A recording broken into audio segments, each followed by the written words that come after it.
shimfiɗinsu. Cikin godiya ga Allah, Garzali ya shiga gida a sukwane. A soro ya hangi Rufa'i akan kyaure yana canza hanya. Anas ma ya ƙaraso yana tambayar rashin wutar a gidansu. Sun canza duk layukan, babu wuta. Garzali ya fita waje ya duba wayoyinsu ko daga nan aka samu matsala, sai dai ga mamakinsa babu abin da ya samu wayoyin nasu. Ya juya zai dawo ya shaida musu. Jama'a suka fara guje-guje, wai 'yan sanda na kame. Ƙoƙarin shigewa Garzali yake yi gida ya ji ana faɗin 'yan sanda, 'yan sanda. Cikin zafin nama ya kwasa, saboda in akwai abin da ya tsana yanzu shine kamin 'yan sanda. Tuni ya zube a ƙasa, haka aka dinga bi ta kansa yana ihu da faɗin, Rufa'i, Anas, kada ku fito, ku kullo ƙofa. Ku ji mutumin da yake cikin wannan hali amma ta 'yan uwansa yake yi. Wannan ƙaunar juna nasu ne ke baiwa yawancin jama'a sha'awa. 'Yan sanda suka kusacin masa. Rufa'i da Anas suka yi shahada. Suna hango 'yan sanda suka yi kundin balagun kai wa ɗan uwansu ɗauki. Sun yi sa'a suka jijjibe shi a guje suka yi gida tare da kullo ƙofa. Daga yaran gida har iyayen sun rufar ma Garzali, wanda ke ta faman ihu da faɗin ƙafarsa. Kaka ya duba ƙafar ya gano tsagewar ƙashi. Ya gyara masa, ya koma yana yi musu nasiha. Bayan ya koma sashinsa, yaran gidan suka dinga tattaunawa akan abin da ya hana shigowar wuta cikin gidan. Kwana 5 kafar ta soma takuwa, suka shiga neman mafita akan rashin samun wuta, don a zahiri abin ya tsaye musu. Sunusi ne ya kawo musu labarin bulo line aka saka.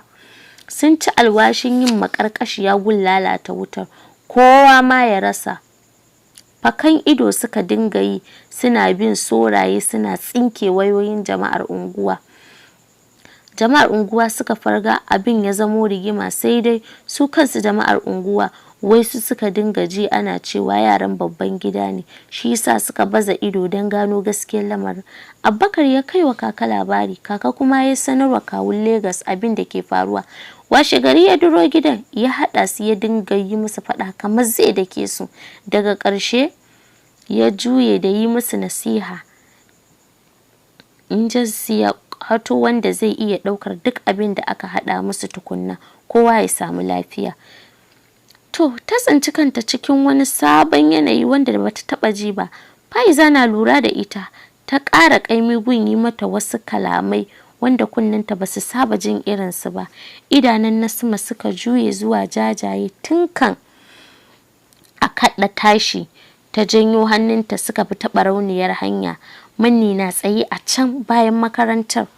Kurum ta miƙa masa Nasima, ba musu ta bi shi. Bayan an tashi, Basma ta yi duban ko ina bata ganta ba, ta nufi bakin gate. Tana dubawa, babu alamarta. Bombi yayi fakin a gabanta, da sauri ta ƙarasa lokacin da yake ƙoƙarin fitowa. Yau kuma ina 'yar uwar take? Tun ɗazu nake dubawa ban ganta ba, kuma ɗazu da aka fito break muna tare. Haka kurum ya ji gaban shi ya faɗi. Manni ya faɗa a ransa. Ƙila ko ta wuce gida. Oke, shikenan. Daman ni ma ina da wani appointment, ba zan sami damar kai ki ba. Ya miƙa mata 1000. Ki shiga mota ki tafi gida. Ta karɓa ta yi godiya. Ya ciro wayarsa cikin aljihu ya shiga neman layukan Manni duk aka shaske. Oh shit, ya mai da wayar aljihu ya koma cikin mota ya zauna ya dafa kai. Me yasa ba zai bar Manni ya ɗaukar masa fansa ba? Me yasa zuciyarsa ta kasa nutsuwa akan abin da Manni ke ƙoƙarin yi mata? Me ya haɗin shi da ita? Ya kwantar da kai jikin kujerar mota tsawon mintuna. Lalata rayuwarta, ruguza rayuwar wasu, uwar wasu ce wataran. Zai ɗauki fansa, amma ba ta hanyar rusa rayuwarta ba. Ko kwata haka gare ta, zai ɗanɗana mata maɗaci ne mai matuƙar ɗaci, wanda ba lallai ne a sani ba. Zai iya zamowa sirrinta ita kaɗai. Shi kuma yana son yi mata abin da dukkan danginsu za su girgiza, za su tozarta, za kuma su ƙasƙanta. Zai amfana da ita ɗin ne kaɗai. Dai akan ta ƙuri'arsa ta faɗa. Ba zai bari Manni ya keta mata mutunci ba. Ya miƙe zaune sosai. ƙwaya ya shiga laluba a waya. Ka gaya mini ina Manni ya kai yarinyar mutane. Babu wasa cikin muryarsa, ya tabbatar yau mutanen birni babu wasa. Yana gidan Kamal. Ai bai karasa jinsa ba ya katse wayar, ya tada motarsa, gaba ɗaya gun ya turnike da ƙura.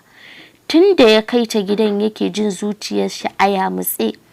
Ga ta dai kwance a gaban shi, daga shi sai ita sai ubangijinsu, amma ya kasa aiwatar mata da komai. Shin me ke faruwa da shi? Ya nemi kuzarinsa ya rasa. A ido komai nata ya yi mishi, babu hijabi a jikinta. Surarta sun bayyana cikin yunifom ɗin jikinta. Ya matso kusa da ita, tausayinta ya mamaye masa zuciya. Ya sunanki?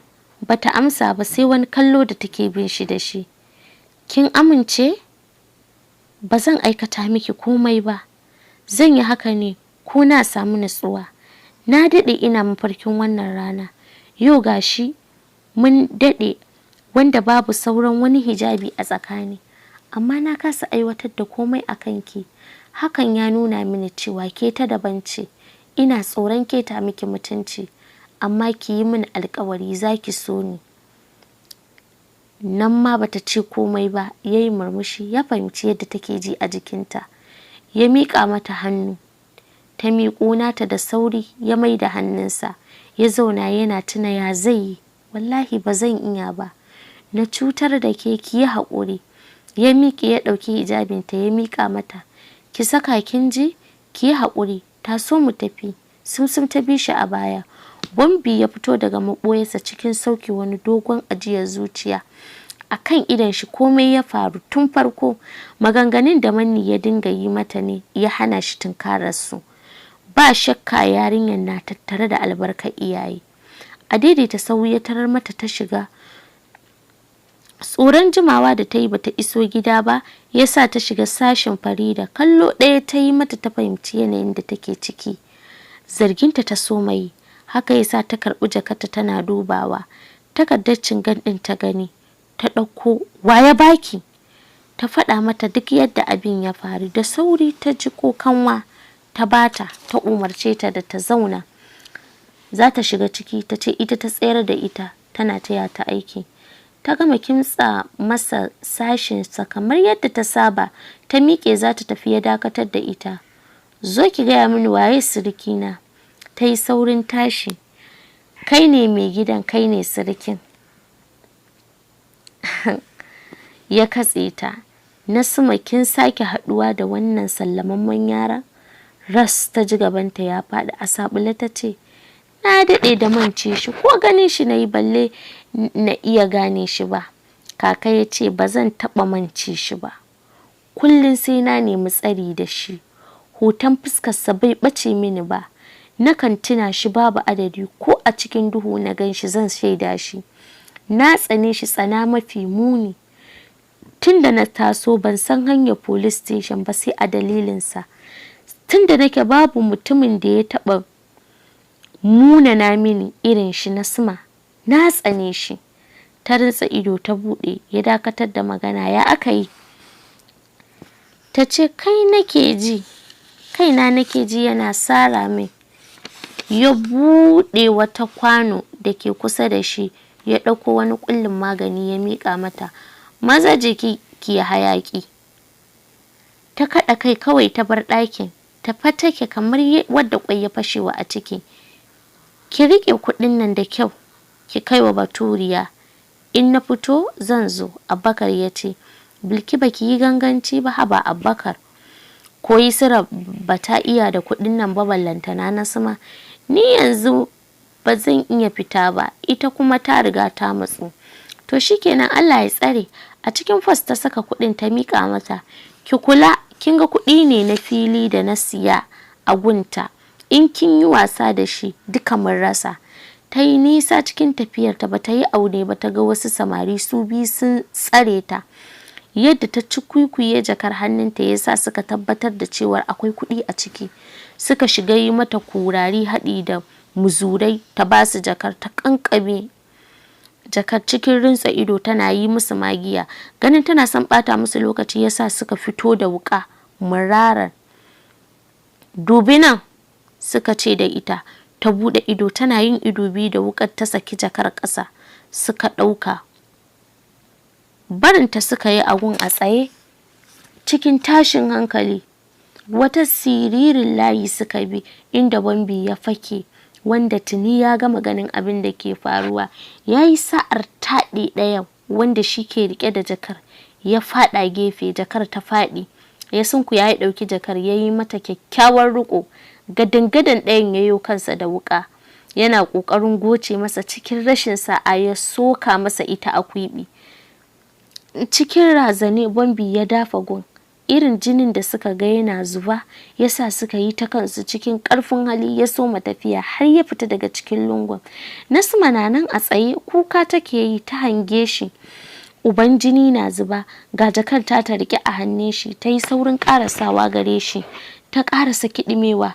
Sai wani nishin azaba yake yi. Ya miƙa mata jakar, ji take yi kamar ta taimaka masa gun riƙe shi. Da ƙyar ta buɗi baki cikin rawar murya, me yasa baka bar musu ba? Gashi za su kashe ka. Bata iya amsar jakar ba, ya sake ta ƙasa saboda azaba. Yayi taga-taga zai faɗi, ta tafi da gudu za ta riƙo shi. Ko me ta tuna sai ta ja ta tsaya, ta zamo kamar wata zararriya. Duk ta gama ruɗewa. Hannun ya saka cikin aljihu ya zaro handset ya miƙa mata. Kira min Iceman. Ta karɓa, hannunta na rawa. Ta shiga bin lambobin tana dubawa. Ta tsaya a daidai lambar Iceman. Ta kira, ya fara ringin. Za ta miƙa masa, ya yi mata nuni da ta saka masa a kunne. Yadda ya ga hannunta na rawa ya sa shi ɗan kallonta. Idanunsu suka gauraya. Wani abu ta gani a ƙwayar idonsa wanda ta kasa tantance ko me. Wayar ta silalo daga hannunta zai faɗi. Ta yi saurin taro shi ta maida kunnensa. Iceman ya ɗau wayar, a takaice ya shaida masa abin da yake faruwa. Ta kashe wayar ta miƙa masa. Ki ɗauki jakar ki tafi. Ba ta jin za ta iya barin shi cikin wannan hali. Ki tafi na ce, ya ce cikin ɗaga murya. Ta soma tafiya da baya. Baki ɗauki jakar ki ba. Ta sunkuya ta ɗauka. Ta soma tafiya. Tsoron wani gida ta shiga, ta dinga leƙen shi. Wata mota ta yi fakin a gaban shi. Iceman ya fito cikin tsantsar tashin hankali. Waye aikata maka wannan? Ka gaya mini waye? Ya cije leɓe cikin jin matsanancin azabar ciwo.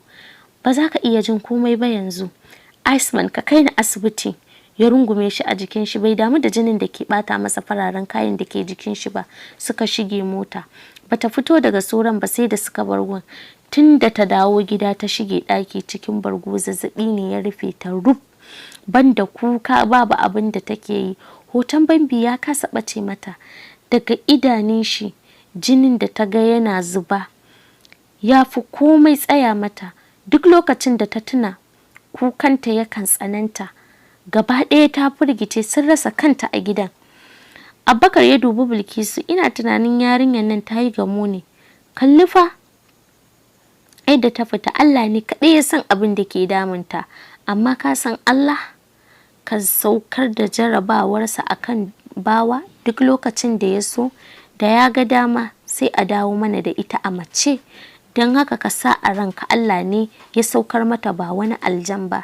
Shi kanshi aljan bai isa ya cutar da ita ba, face sai Ubangiji ya nufa. Rufa'i ya shigo da wata kinkimemiyar tukunya, wai a yi wa nasu masarace, in ji kaka. Bilki kawai ta saki bakinta tana kallon ikon Allah. Ya yaye rufar da Nasima ta yi. Mara tashi kin ji? Ya buɗe tukunyar, nan da nan hayaƙin ya ɗume da zafi. Ya ɗago ta, ya yayumo wata ƙatuwar zanin gado mai nauyi. Shiga, za ki ji daɗin jikinki. Kuka ta saka lokacin da ta dubi ɗungumemiyar tukunyar kamar za a dafa ta. Kada ki ji tsoro, dai na kuka. Bilkisu ta ce, ba dole ta yi kuka ba. Ai ko ni na tsorata. Bai kula ta ba, ya janyo kujera. Nasima ta zauna a kai, ya rufe ta ita da tukunya. Ji ta yi numfashinta na son ɗaukewa. Da sauri ta yi cilli da zanin gadon. Tana tari, idanunta suka furfuto. Haka za ki daure, taho maza ki shiga. Bari na taya ki. Ya sake rufe su gaba ɗaya, ya dinga tambayar ta. Duk dan ya shagaltar da ita. Sun ɗibi tsawon mintuna. Ya yaye musu zanin gadon. Ki koma ki kwanta. Ɗakinsu ta koma. ta fiddo da waya ta maida ƙarƙashin filanta. Duk minti 1 zuwa 2 sai ta duba tana tsammanin jin kiransa. Duk ta gama karaya, mawuyacin abu ne ya iya rayuwa. Ƙarfe 1 na dare barci ya ƙaurace wa idanunta. Tunani barkatai ya addabi zuciyarta.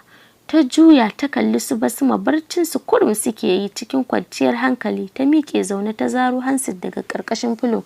Za ta kira shi, ta maida ta ajiye, ta tsirawa wayar ido, idanunta na fidda ƙwalla. Sai da aka soma kiraye-kirayen sallar bacci yayi awon gaba da ita. Can cikin barcinta ta ji ana tashinta, ta miƙe zaune. Bilkisu ta gani tsaye akan ta, fuskar ta cike da damuwa. A sanye ta zauna a gefenta, ta tausasa murya. Waye zai mutu ta dalilinki? Kadde maganar Fafa ta zamo gaskiya. Ras gabanta ya buga. Mamaki ƙwaro-ƙwaro ya bayyana a fuskarta. Ya aka yi umminta ta sani? Ki gaya mini gaskiya, waye kike ihu kada ya mutu? Kada ki ɓoye min. Ta buɗe baki cikin rawar murya. Da gaske babu komai ummi, ban san me kike magana a kai ba. Ban san nayi ba. Ki yadda da ni, kila mafarki nayi. To me kuma na kuka? Tashi ki yi sallah. Gashi nan shaye-shayenka na banza ya sa maka abun kunya. A'a. Cikin kuka Aisha ta ce ka yi magana, kare kanka. Kada ka bari ya tafi. Ya girgiza kai. Ba zan yadda da duk abin da zai ce ba. Kariyar Allah nake nema. Na baki zaɓi, kina iya bin shi. Ba zan guje ka ba. Ba zan iya zama ba duk da yanayin da zaka kasance. Sanin abin da ya sa ka yi wa kanka mummunan illa haka. Duk wannan abu ya faru ne dalilinta. Da sauri ta dube shi. Kana nufin wa kenan? Nasma? Ta ce Nasma, ka fara santa? A kanta kake son kashe kanka? Na tsane ta. Wallahi fansa ta a gare ta sai na ninka. Sai na ninka. Tofa wasa farin girki. Wannan shine tushe. Ku biyo ni a shiri a ci gaba don jin yadda za ta kasance. Taku a kullum.